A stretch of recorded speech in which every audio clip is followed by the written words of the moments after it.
ابراہیم علیہ السلام کے پاس اسرائیل آ گئی، چلو جی، تو وہ کہنے کے بلا کبھی خلیل بھی خلیل کو مارتا ہے، تو وہ اسرائیل واپس گئے، کہا جی واہ، ابراہیم تو یہ کہہ رہے ہیں، کہا اچھا اس سے کہو کبھی خلیل بھی خلیل کے ملنے سے رکتا ہے؟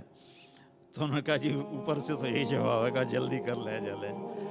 مسلمان کے لیے تو اللہ کی قسم، اگر اللہ راضی ہے تو موت سے خوبصورت تحفہ کوئی نہیں، موت سے خوبصورت پیغام کوئی نہیں۔ اگر اللہ ناراض ہے پھر تباہی ہے۔ عمر بن عبدالعزیز اس تخت پہ بیٹھے جس پہ بنو امیہ کے ظالم حکمران بیٹھے تھے، عبد الملک بن مروان، پھر ولید بن عبد الملک، پھر سلیمان بن عبد الملک، اور چوتھے عمر بن عبدالعزیز۔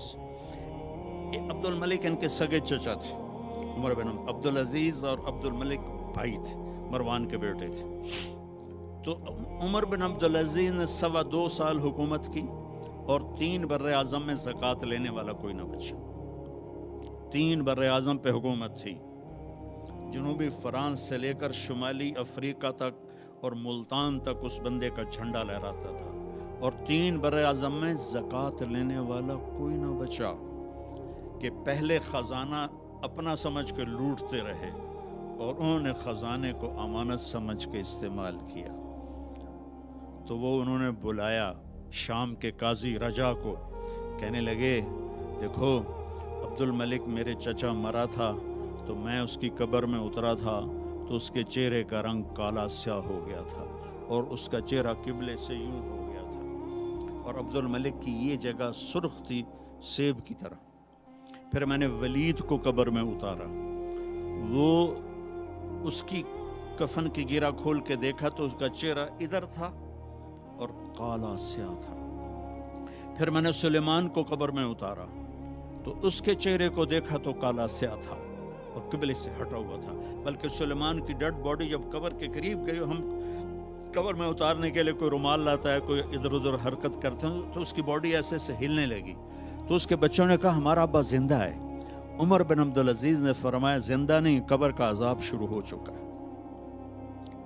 اور یہ ان تینوں کا جرم کیا تھا؟ ظالم تھے، بددیانت تھے، قومی خزانے کو ذاتی ملک بنا لیا تھا۔ کہ کیا سمجھتے ہیں حکمران کہ یہ مزے کریں گے؟ ان سب کے ہاتھ ایسے بندے ہوں گے قیامت کے دن۔ یہ جتنے جج صاحبان ہیں یہ کیا سمجھتے ہیں کہ ہمیں بڑی اعلیٰ پوسٹ ملی ہوئی ہے؟ ان کے قیامت کے دن ہاتھ یہاں بندھے ہوئے ہوں گے۔ پھر اللہ پوچھے گا بتا تجھے جو حکمران بنایا تھا تو نے کیا کیا میرے بندوں کے ساتھ؟ اگر وہ جواب دے سکا تو اس کے ہاتھ چھوڑ دیے جائیں گے، ورنہ انہی بندے ہاتھوں کے ساتھ جہنم میں گر جائے گا۔ اور قاضی سے اللہ پوچھے گا ہاں کیا فیصلے کیے تھے، کتنے ظلم کے فیصلے کیے تھے، کتنے عدل کے فیصلے کیے تھے۔ اگر وہ عدل کے فیصلوں میں کامیاب ہو گیا تو ہاتھ چھوڑ دیے جائیں گے اور جنت میں چلا جائے گا۔ اگر ظلم کے فیصلے کرتا مر گیا تو انہی بندے ہاتھوں کے ساتھ آگ میں چلا جائے گا۔ بھائیو آخرت بھی ہے، بھائیو صرف دنیا نہیں ہے، آخرت بھی ہے۔ ٹک حرص و ہوس کو چھوڑ میاں، مت دیس بدیس پھرے مارا، قزاق اجل کا لوٹے ہے دن رات بجا کر نکارا۔